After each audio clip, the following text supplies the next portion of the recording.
starring Merv Griffin. So I walked in and I stepped up there and I started to talk and they were all laughing and screaming and I didn't know what the game was. And by the end of this thing, they all said, "You got the job." And I went, whoa. That was the strangest interview. And then I went to work on Player Hunch and loved game shows. I think you'll have fun. Here's how we score. Each time you play Hunch correctly, you get a point. Each point's worth $100. 3 points wins the game for a total of $300. And more important, the right to stay on and meet new competition. So good luck to both teams. Griffin wanted to apply all he'd learned to create his own game show. But a winning concept eluded him. The spark of the idea that would become Jeopardy! Finally came from Griffin's wife, Julan. My wife said to me, I said, I want to do a quiz show. And she said, well, do one. I said, you can't. They won't accept them to the network. She said, well, do one where you give them the answers. And I said, well, that's why everybody went to jail. Are you crazy? And she said, no, 5,280. And I said, well, how many feet in a mile? And she said, that's good. And then I went, whoa, that is a show. But then trying to put it into a game show format is the most difficult of all. Griffin spent a full year experimenting, papering his Manhattan apartment with answers scrawled on 3x5 cards and makeshift bulletin boards with rows of categories. A year later, Jeopardy! Was finally ready to pitch to the president of NBC. I just cut the backs off of envelopes and stuck the cards in there and brought in the contestants. And the president sat there and the two of them, and all of a sudden I ran the whole show. And the president of NBC looked at me and said, I didn't get one of them. And I went, ooh, it's a difficult show, you know. But I didn't get one. And I said, well, I can't help that, sir. That might have been the end of Jeopardy! But a young NBC executive named Grant Tinker persuaded his boss to pick up the show. Jeopardy! Premiered on NBC in 1964, and it was an immediate hit. Try it again, please, Karen. Sports for 10, please. The answer is, of baseball, football, and horse racing, that one that draws the largest live attendance in the United States, Karen. What's horse racing? That's right, horse racing. Lightning would strike a second time for Merv Griffin when he remembered the childhood game of hangman and thought it might make a great game show. But it needed a gimmick. For the solution, Griffin reached back to another memory from his youth, the big spinning wheel game at the annual church picnic. Griffin had his gimmick, almost. The first couple of pilots we did on it, the wheel was standing upright like this, and you smell it looked awful. Laying the wheel down made all the difference. But Merv still had one more issue to solve. When the original hostess Susan Stafford left to pursue her PhD, I needed a girl on the show. So I said to the woman who produced it, please find 12 pictures, 8x10 glossies, put them on my desk, and I'll walk in and point to who I think. And she did that, and I walked in and just went, her. Get me some tape on her talking. And it was Vanna, and that was it. Griffin had brought together the perfect combination of elements to create what would become the most profitable game in the history of the genre, Wheel of Fortune. Over $49,000 just waiting to be won today on Wheel of Fortune.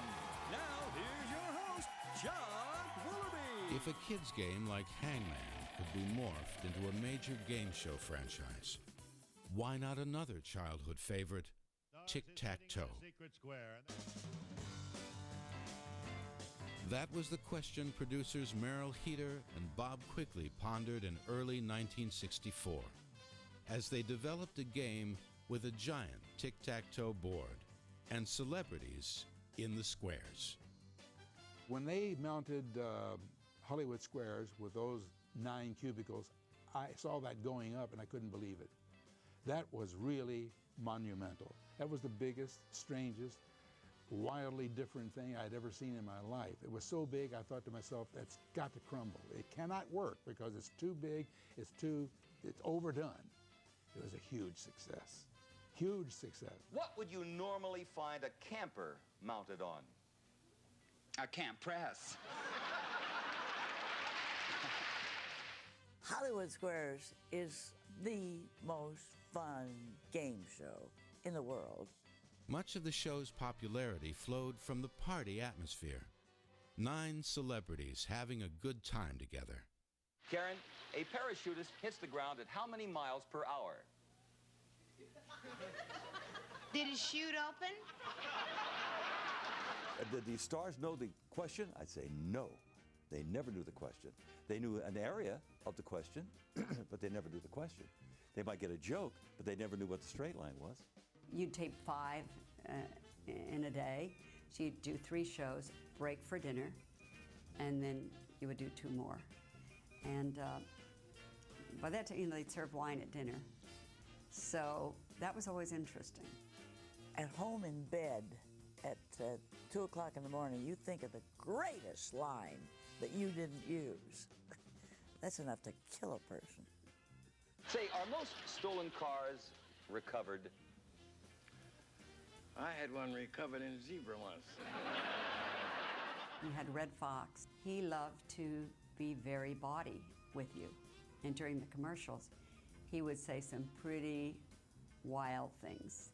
And some people, some young girls, didn't really want to be next to him. I would always, say something back to him. Hollywood Squares became so popular that celebrities often lobbied to get on the show. But some had a hard time grasping the game. Henny Youngman, for example, was an accomplished comedian, but his appearance on Hollywood Squares did not go well. I said, Henny, I'm so excited you're on the show. Now, here's the way the show works. I'll ask you a question, and if you have a joke, do it, and then get to the answer, okay? Because 20 seconds, 25 seconds, any longer is no good, okay? He said, you got it. First question was, do birds fly? He said, these 2 guys, they go bear hunting. They come to a sign that says bear left, so they went home. And I said, Henny, do birds fly? He said, there was this girl in Cleveland, and and Goebel fell off his chair. And I said, we got to stop tape, guys, because he didn't get it. And Groucho didn't get it. A lot of people didn't work on the show.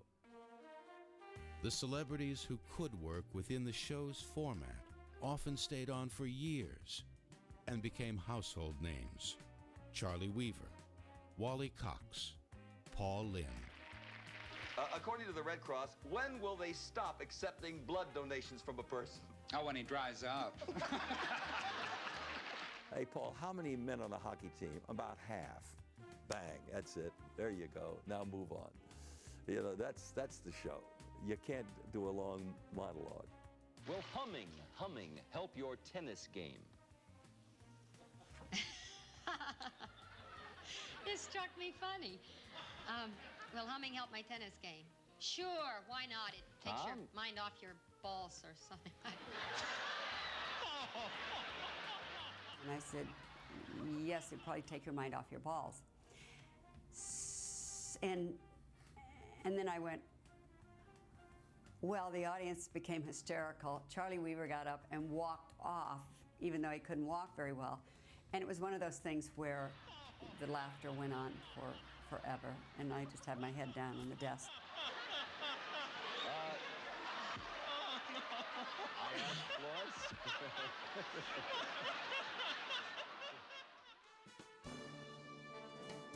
Having fun with celebrities became a staple of the game show universe.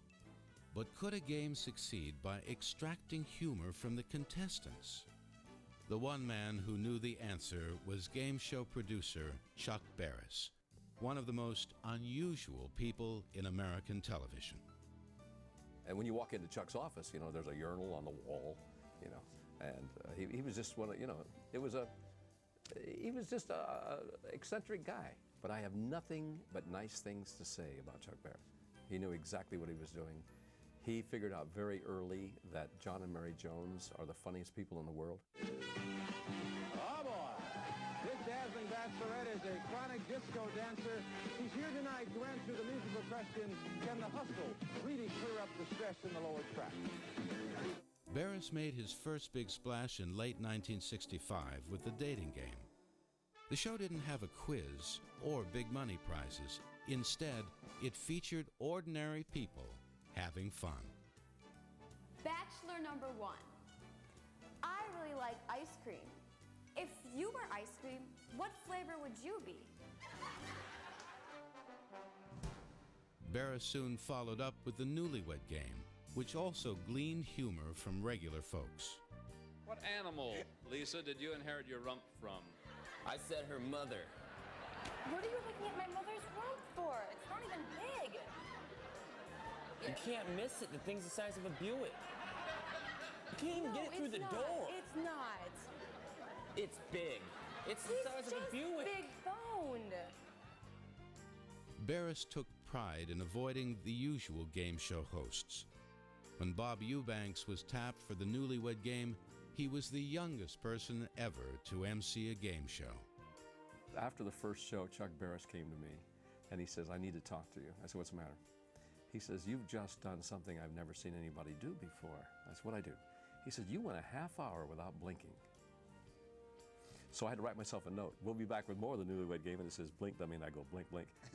That's how frightened I was. I was scared to death. See the heavy drain upon the filler resources. The Newlywed Game had the good fortune to premiere at the exact moment Defense Secretary Robert McNamara was addressing the nation. NBC and CBS carried the speech live. From Hollywood, here come the Newlyweds! But ABC went with the Newlyweds. The nation did too. That first episode had ratings to rival a Super Bowl. Both the dating and Newlywed Games were risque for the times, reflecting the very young and freewheeling staff that Barris had assembled. He was among the first TV producers to tap into the changing national culture of the 1960s, and it made Barris extremely successful. Newlywed Game was a comedy show that happened to have a game there.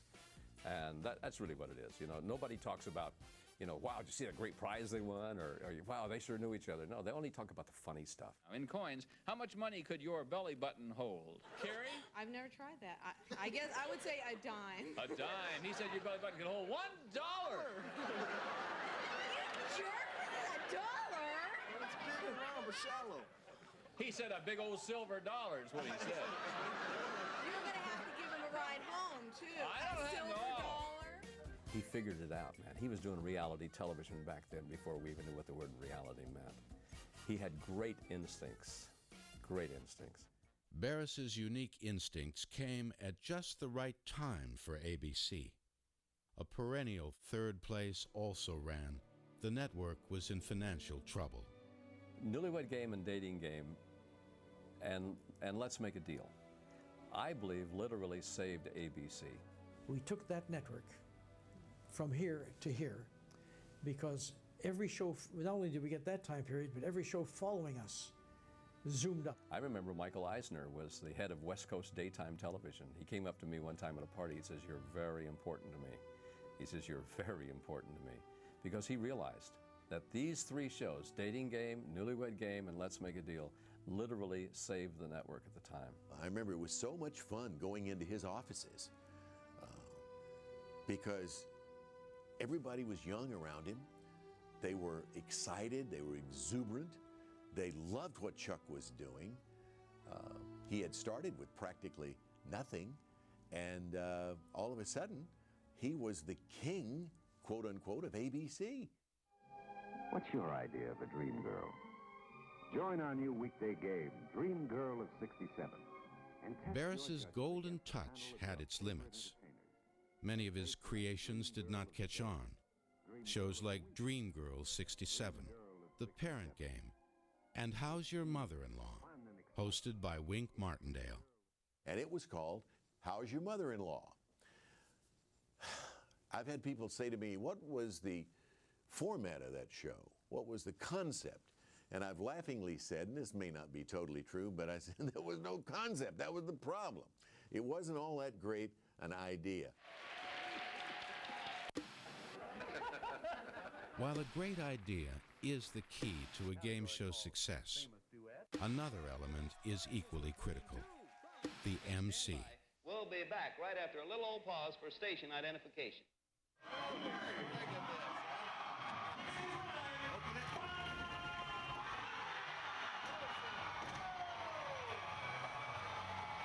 The job of a game show MC may be one of the most complicated in show business. Plus, the price of the trip totals $5,000 to $6,000. You'll win money in the amount of the check, and you will win the trip to Atlanta. Do you have a question? A good MC has to know the game cold, monitor the clock constantly, interact effortlessly with celebrities and contestants, and constantly make adjustments to ensure the program is entertaining. In essence, the host must manufacture a half-hour show every day, often with nothing more than a basic outline and a few note cards. Mark Goodson once described the game show hosting job as driving a car backwards down a mountain road and being witty and funny at the same time. The skill set is basic in television and time and understanding time, and then being able to put that behind you and go on with the show and be subconsciously aware that you have so much time to perform this and try to pull it off as best you can. That's the skill. And over time you acquire that skill or you don't acquire that skill. And the rest of it is just kind of being funny and interesting and I don't know, trying not to fall down too many times. A good MC flows with the show. He is compatible with the contestants. He's on their side. He likes to see people win. And without thinking, without trying, without being at all mechanical, you just become a part of the show and let it flow. In the early years, comedians were often tapped to host game shows. People like Johnny Carson, Groucho Marx, and even Dick Van Dyke, who auditioned to be the first host of The Price is Right. Yes, when they were putting together The Price is Right back this is in the late 50s, they asked me to be the host, and I kept telling my wife, this is a show about guessing how much something costs. That's a game show? Said it'll never go. Over time, producers learned that many traditional comedians weren't quite right for the MC job. Instead, hosting a game show would require a very different set of skills.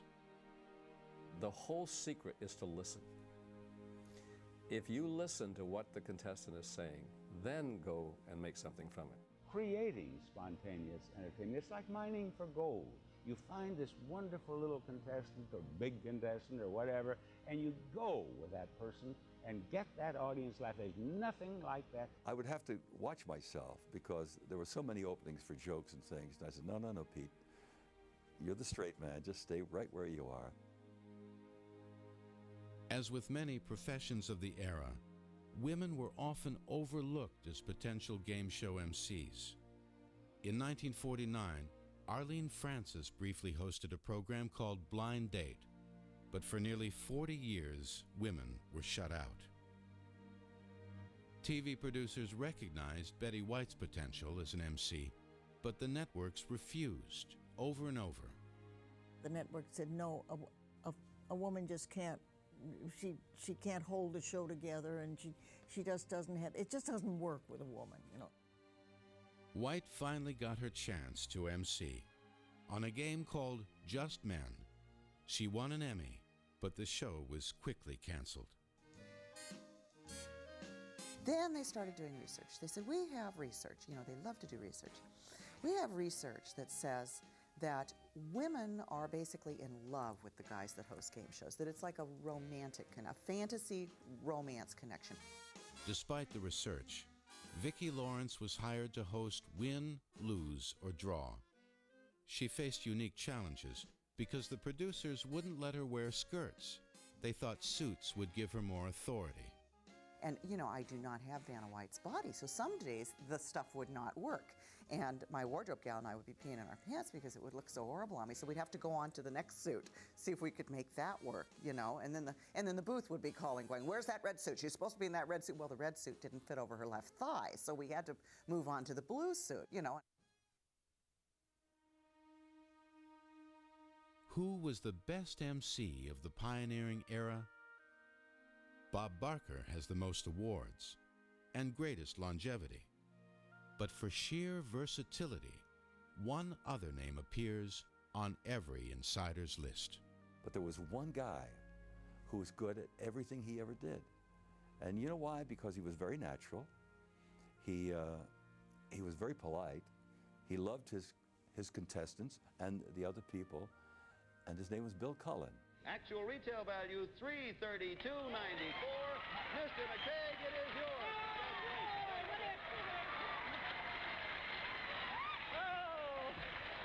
You've just seen the most torrid love scene on television, and we're going to lose our television license, too. Bill Cullen was so good that it's hard to describe. He was velvet. Bill was very different. He was very self-deprecating. Bill also was very, very bright and laughed easily. And isn't it pleasant to be around people who laugh easily? It also has a prescription tabletop. You knew it was Bill Cullen. This wasn't a pasteboard cutout. Bill was the best. He had a great sense of humor. He had style. He had panache. He had everything. This is Bill Cullen saying thanks for watching, and keep your minds working quick as a flash. Good night, everybody, and thanks, panel, for being with us. Good night. Game shows can earn a lot of money and make their participants famous. But that's not why most game show pioneers got involved in the form. Instead, at the most basic level, they liked playing games. The challenge, the competition, the fun. Our next contestant is none other than David Jensen.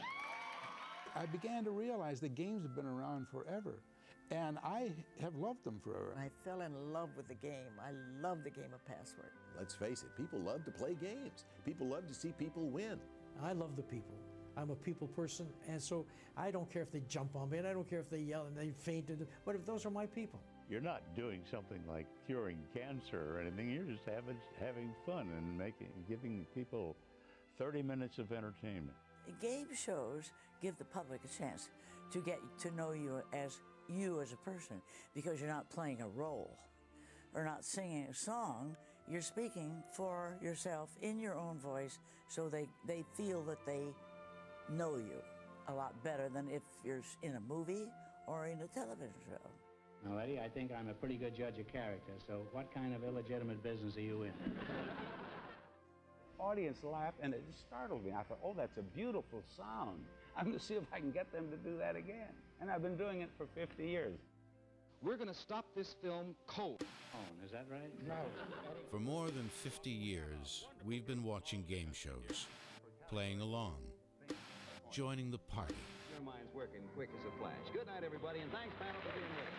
Good night. Thanks to the pioneers of television.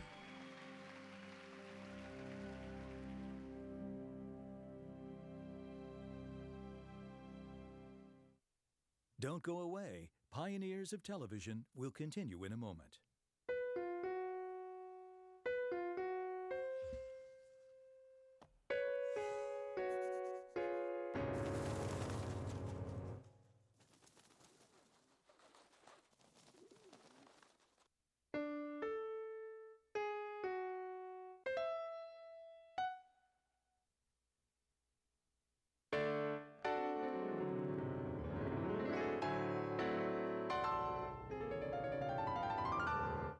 For more information on Pioneers of Television and other PBS programs, go to pbs.org. To order Pioneers of Television on DVD, call PBS Home Video at 1-800-PLAY-PBS.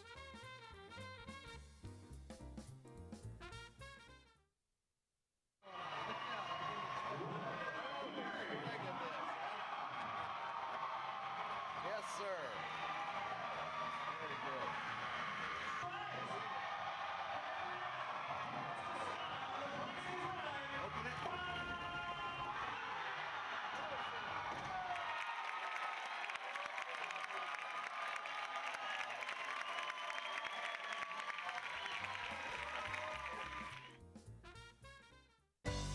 This program was made possible by contributions to your PBS station from viewers like you. Thank you.